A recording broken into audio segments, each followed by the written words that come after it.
Yeah, you ain't getting away around this motherfucker because people be talking about, oh man, he's in a better place. Like hell is empty. Yeah. And you're going to get to heaven, you're going to get up there and see a lot of people that didn't get in, like your friend's grandmother, Miss Turner. Miss Turner, what'd you... Oh, that baby, I don't know what happened.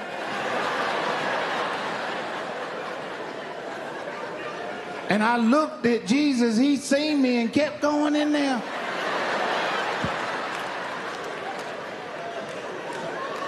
You seen the Bible ministry that I do. Mental health is real, I'm telling you, man. Mental health is fucking real.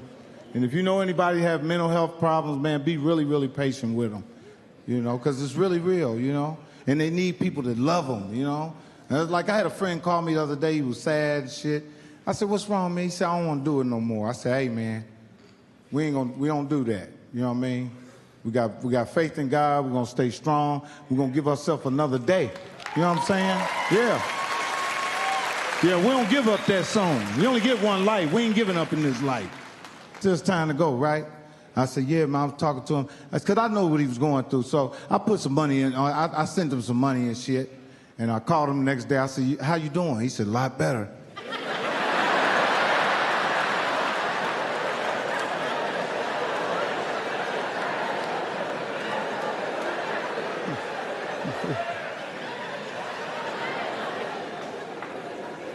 2 weeks later, his wife called. Oh, man, Ray don't want to do it no more. I said, oh, God.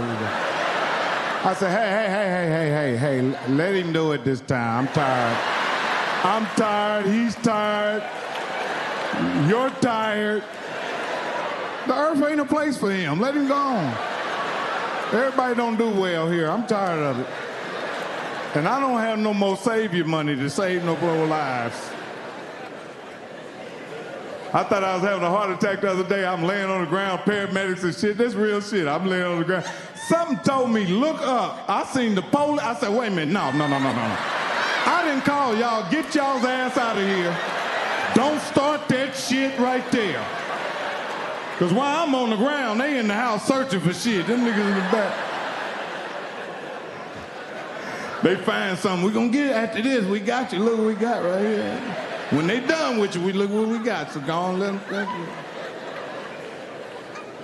Now, I might, be shining up here and, trying to look like something, but I ain't always, had a little gloss to me. I started off dusty, Yeah, I started off real dusty. That's why they talking about cutting them food stamps off. I done already been there. I done had mine cut off a long time ago. I've been on food stamps, then got cut off and all that shit. I grew up with a social worker coming to our house. Some white lady come in there, your mother, y'all go play. You stay to listen to your mother be cussing out. Bitch, I don't have to tell you nothing about my personal life.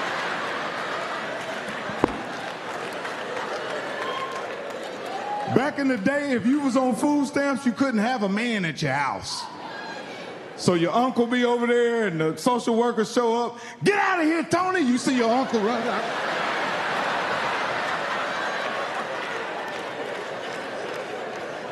They're like, we seen a man in your house. We're gonna cut your food stamps. That's crazy as a motherfucker, man. I started off working jobs. I had a lot of jobs, I worked at Hardee's. You ever heard of that? That's some Midwest shit, yeah. I worked at Hardee's. Every job I worked at, I sold drugs on it. So I was the weed man on all my jobs. And the boss would wonder why I had more than the rest of the employees. When you sell drugs on a job, you can give out credit till Friday.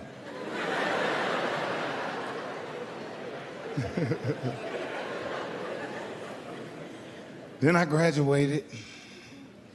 Because that's how I was doing. I was working at 7-Eleven. I was bagging groceries and shit. And my friends that started selling crack was coming in the store buying baggies. You know the little sandwich baggies? They was coming in there buying baggies. They had jewelry on. They was laughing at me. They was like, Mother, you still psychic crap? I'm like, what y'all doing? See, I had no business selling drugs because I was a Jehovah's Witness. How do you go door to door to car to car? Yeah, I didn't have no business. My mother didn't know I was selling crack. I was so excited to sell crack, and I didn't know what I was doing because I was watching the videos and shit. I was listening to NWA, and I was like, oh, I'm getting in this shit. And my big brother John, he just kept saying, yeah, I got a black suit for you. I'm like, for what? He's like, nigga, you gonna get fucked up. But don't forget, I was a Jehovah's Witness, so I was a nice drug dealer. That's why the drug addicts liked me. You know, I was real nice. I felt sorry for the people that were selling dope. Before I give it to them, I say, you really need to change your life. And then I'll sell it to them. Give me the money anyway. Somebody else is gonna get the money. And one time I sold into an informant. It was a club called M&J's. It was like a nightclub. And I had just copped. I had just got my, you know how when you first cop, I just spent my money on my dope. I bagged it up, and I'm sitting over in the car at the park, and I sold some dope. The dude, something told me don't sell this shit to this motherfucker, because he was moving too fast. He's like, come on, I gotta get up out of here.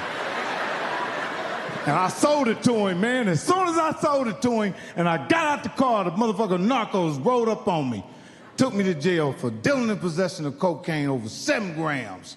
And if you Google Mike Epps mugshots on your phone right now, you will see where I caught that case, 1990. Look at the picture. Yeah, look at the picture. I'm gonna give you a second. Oh, you ain't got no phone?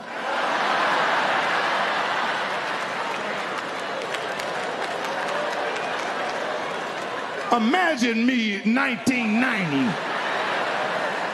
When you get home, Google that shit. Yeah, I'm sitting there, man, motherfucker got... And I kept trying to tell the drug officer, I'm like, man, I'm a user. He said, no, you ain't no user. I said, yes, I am. I use drugs. He said, no, that was too much for a user. You was selling it. So the guy who set me up was a drug addict too. They couldn't find him. They was trying to make him come to court to testify on me, but they couldn't find him. So I went from 20 years to 8 years. They suspended 5. And I did 2 years in the Marion County Jail in my hometown. 2 years in the Marion County Jail. And I'm sitting up in the motherfucking jail, man, and I don't look that much different than I do now. I ain't had no hair on my face, had curly hair. I'm sitting in there with some real goons. And when that story about don't drop the soap and the predators, that shit's real. I'm sitting up in the jail, and a dude just walked up to, I don't know where the fuck, I'm talking about this motherfucker looked like a swollen snake. He was big. He just walked up on me and said, I'm gonna hit you in your motherfucking throat. I said, what the fuck, what? Nigga, I ain't even dead, I don't even know you. I guess he wanted to fuck, he was trying to fuck me. That's how they do it. They bully you, and then if you let them bully you, they bully you. So I guess he thought he was trying to set me up for that. I said, oh, I got to figure something. I kept saying to myself, I'm gonna bite this nigga if nothing else. A bite is a bad motherfucker, yeah. Somebody get you on the ground, bite them. They getting up.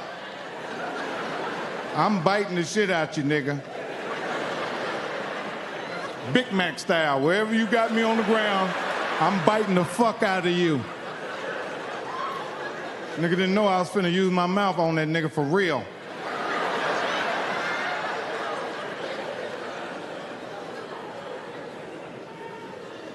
And I'm sitting up in the jail. I'm like, damn, boy, I'm nervous as hell.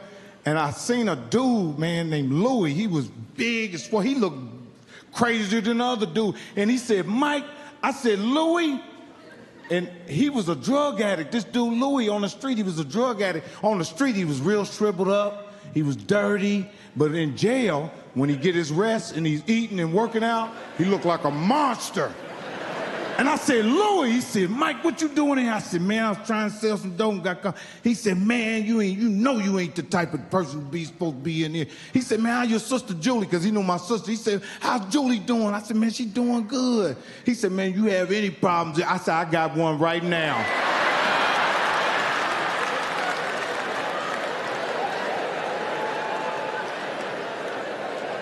I said, God is good, nigga, and I got favor. You hear me? I got favor. He said, who? I said, he's standing over there right now. He said, point him out. I said, no. I said, he's looking at us. Because I didn't know if I pointed at that. I said, I ain't pointing at him. He's over there. Man, he went over there and whispered in the dude's ear. And when he backed up, he came back to me. He said, yeah, Mike, check this out, man. The dude right there, he's a bully, but he's a bitch. He ain't supposed to look at you, talk to you, walk past you. I said, oh, thank you. So the whole time I was in jail, this how the dude was walking past me like this. I said, oh, Lord, what the fuck did he say to him? Thank you. So, you know, I got out of jail. I started sleeping on my sister's couch. I ain't had nowhere to stay. You know, I just had a new baby, which is my daughter, Bria. My oldest daughter. Yeah, if I could do anything in the world, man, if I could explain to my daughter that I was a kid when I had you, I wasn't gonna be a good dad. You know what I mean? Sometimes it takes years for you to become a good dad. You know? It's called babies having babies. And when your baby is mad at you because she don't realize you was a baby when you had her. So it takes time to grow. So I had my daughter, I'm sleeping on my sister's couch. I ain't got no education, I ain't got no job, selling motherfucking drugs.